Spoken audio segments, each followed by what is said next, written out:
Chapter 11. The Wonderful City of Oz. Even with eyes protected by the green spectacles, Dorothy and her friends were at first dazzled by the brilliancy of the wonderful city. The streets were lined with beautiful houses, all built of green marble and studded everywhere with sparkling emeralds. They walked over a pavement of the same green marble, and where the blocks were joined together were rows of emeralds, set closely and glittering in the brightness of the sun. The window panes were of green glass. Even the sky above the city had a green tint, and the rays of the sun were green. There were many people, men, women, and children, walking about, and these were all dressed in green clothes and had greenish skins. They looked at Dorothy and her strangely assorted company with wondering eyes, and the children all ran away and hid behind their mothers when they saw the lion. But no one spoke to them. Many shops stood in the street, and Dorothy saw that everything in them was green. Green candy and green popcorn were offered for sale, as well as green shoes, green hats, and green clothes of all sorts. At one place, a man was selling green lemonade, and when the children bought it, Dorothy could see that they paid for it with green pennies. There seemed to be no horses nor animals of any kind. The men carried things around in little green carts, which they pushed before them. Everyone seemed happy and contented and prosperous. The guardian of the gates led them through the streets until they came to a big building, exactly in the middle of the city, which was the Palace of Oz, the Great Wizard. There was a soldier before the door, dressed in a green uniform and wearing a long green beard. "Here are strangers," said the guardian of the gates to him, "and they demand to see the Great Oz." "Step inside," answered the soldier, "and I will carry your message to him." So they passed through the palace gates and were led into a big room with a green carpet and lovely green furniture set with emeralds. The soldier made them all wipe their feet upon a green mat before entering this room. And when they were seated, he said politely, "Please make yourselves comfortable while I go to the door of the throne room and tell Oz you are here." They had to wait a long time before the soldier returned. When, at last, he came back, Dorothy asked, "Have you seen Oz?" "Oh, no," returned the soldier. "I have never seen him. But I spoke to him as he sat behind his screen and gave him your message. He said he will grant you an audience if you so desire. But each one of you must enter his presence alone, and he will admit but one each day. Therefore, as you must remain in the palace for several days, I will have you shown to rooms where you may rest in comfort after your journey." "Thank you," replied the girl. "That is very kind of Oz." The soldier now blew upon a green whistle, and at once a young girl, dressed in a pretty green silk gown, entered the room. She had lovely green hair and green eyes, and she bowed low before Dorothy as she said, "Follow me, and I will show you your room."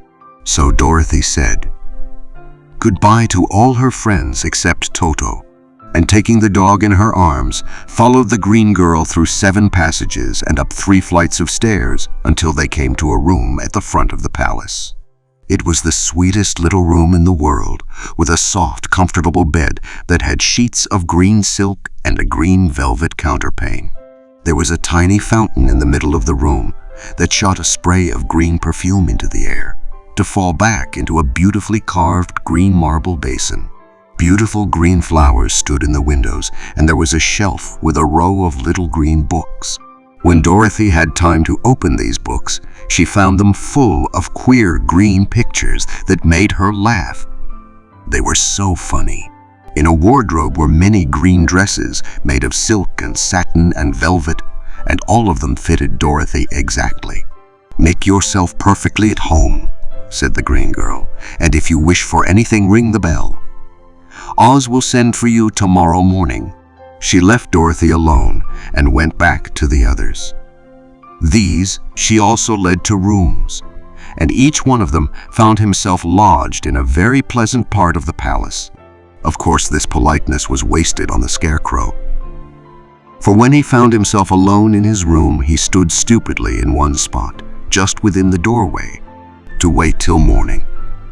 It would not rest him to lie down, and he could not close his eyes. So he remained all night, staring at a little spider which was weaving its web in a corner of the room, just as if it were not one of the most wonderful rooms in the world. The Tin Woodman lay down on his bed from force of habit, for he remembered when he was made of flesh. But not being able to sleep, he passed the night moving his joints up and down to make sure they kept in good working order. The lion would have preferred a bed of dried leaves in the forest and did not like being shut up in a room. But he had too much sense to let this worry him, so he sprang upon the bed and rolled himself up like a cat and purred himself asleep in a minute. The next morning, after breakfast, the Green Maiden came to fetch Dorothy, and she dressed her in one of the prettiest gowns, made of green brocaded satin. Dorothy put on a green silk apron and tied a green ribbon around Toto's neck, and they started for the throne room of the Great Oz. First, they came to a great hall in which were many ladies and gentlemen of the court, all dressed in rich costumes. These people had nothing to do but talk to each other, but they always came to wait outside the throne room every morning, although they were never permitted to see Oz. As Dorothy entered, they looked at her curiously, and one of them whispered, "Are you really going to look upon the face of Oz the Terrible?" "Of course," answered the girl. "If he will see me." "Oh, he will see you," said the soldier who had taken her message to the wizard, "although he does not like to have people ask to see him. Indeed, at first he was angry and said I should send you back where you came from. Then he asked me what you looked like, and when I mentioned your silver shoes, he was very much interested. At last I told him about the mark upon your forehead, and he decided he would admit you to his presence." Just then, a bell rang, and the green girl said to Dorothy, "That is the signal. You must go into the throne room alone." She opened a little door, and Dorothy walked boldly through and found herself in a wonderful place. It was a big, round room with a high arched roof, and the walls and ceiling and floor were covered with large emeralds set closely together. In the center of the roof was a great light, as bright as the sun, which made the emeralds sparkle in a wonderful manner. But what interested Dorothy most was the big throne of green marble that stood in the middle of the room. It was shaped like a chair and sparkled with gems, as did everything else. In the center of the chair was an enormous head without a body to support it, or any arms or legs whatever. There was no hair upon this head, but it had eyes and a nose and mouth, and was much bigger than the head of the biggest giant. As Dorothy gazed upon this in wonder and fear, the eyes turned slowly and looked at her sharply and steadily. Then the mouth moved, and Dorothy heard a voice say, "I am Oz, the Great and Terrible. Who are you, and why do you seek me?" It was not such an awful voice as she had expected to come from the big head. So she took courage and answered, "I am Dorothy, the small and meek. I have come to you for help." The eyes looked at her thoughtfully for a full minute. Then said the voice, "Where did you get the silver shoes?" "I got them from the Wicked Witch of the East when my house fell on her and killed her," she replied. "Where did you get the mark upon your forehead?" continued the voice. "That is where the Good Witch of the North kissed me when she bade me good." "By and sent me to you," said the girl. Again, the eyes looked at her sharply, and they saw she was telling the truth. Then Oz asked, "What do you wish me to do?" "Send me back to Kansas where my Aunt Em and Uncle Henry are," she answered earnestly. "I don't like your country, although it is so beautiful, and I am sure Aunt Em will be dreadfully worried over my being away so long." The eyes winked 3 times, and then they turned up to the ceiling and down to the floor and rolled around so queerly that they seemed to see every part of the room. And at last they looked at Dorothy again. "Why should I do this for you?" asked Oz. "Because you are strong and I am weak. Because you are a great wizard and I am only a little girl." "But you were strong enough to kill the Wicked Witch of the East," said Oz. "That just happened," returned Dorothy simply. "I could not help it." "Well," said the head, "I will give you my answer. You have no right to expect me to send you back to Kansas unless you do something for me in return. In this country, everyone must pay for everything he gets. If you wish me to use my magic power to send you home again, you must do something for me first. Help me and I will help you." "What must I do?" asked the girl. "Kill the Wicked Witch of the West," answered Oz. "But I cannot," exclaimed Dorothy, greatly surprised. "You killed the Witch of the East and you wear the silver shoes, which bear a powerful charm. There is now but one Wicked Witch left in all this land, and when you can tell me she is dead, I will send you back to Kansas. But not before." The little girl began to weep. She was so much disappointed, and the eyes winked again and looked upon her anxiously, as if the great Oz felt that she could help him if she would. "I never killed anything willingly," she sobbed. "Even if I wanted to, how could I kill the Wicked Witch? If you, who are great and terrible, cannot kill her yourself, how do you expect me to do it?" "I do not know," said the head. "But that is my answer, and until the Wicked Witch dies, you will not see your uncle and aunt again. Remember that the witch is wicked, tremendously wicked, and ought to be killed. Now go and do not ask to see me again until you have done your task." Sorrowfully, Dorothy left the throne room and went back where the lion and the scarecrow and the Tin Woodman were waiting to hear what Oz had said to her. "There is no hope for me," she said sadly, "for Oz will not send me home until I have killed the Wicked Witch of the West, and that I can never do." Her friends were sorry, but could do nothing to help her. So Dorothy went to her own room and lay down on the bed and cried herself to sleep. The next morning, the soldier with the green whiskers came to the scarecrow and said, "Come with me, for Oz has sent for you." So the scarecrow followed him and was admitted into the great throne room, where he saw, sitting in the emerald throne, a most lovely lady. She was dressed in green silk gauze and wore upon her flowing green locks a crown of jewels. Growing from her shoulders were wings, gorgeous in color and so light that they fluttered if the slightest breath of air reached them. When the scarecrow had bowed as prettily as his straw stuffing would let him, before this beautiful creature, she looked upon him sweetly and said, "I am Oz, the great and terrible. Who are you and why do you seek me?" Now the scarecrow, who had expected to see the great head Dorothy had told him of, was much astonished. But he answered her bravely, "I am only a scarecrow, stuffed with straw. Therefore I have no brains, and I come to you praying that you will put brains in my head instead of straw, so that I may become as much a man as any other in your dominions." "Why should I do this for you?" asked the lady. "Because you are wise and powerful, and no one else can help me," answered the scarecrow.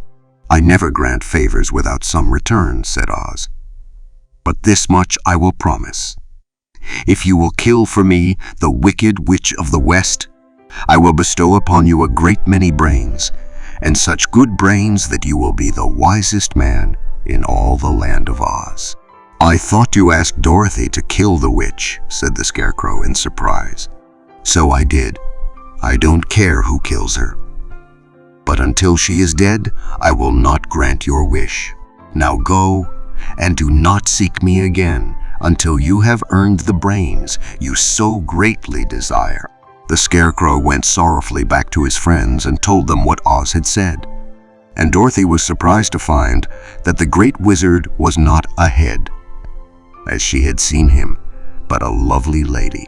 "All the same," said the scarecrow, "she needs a heart as much as the Tin Woodman.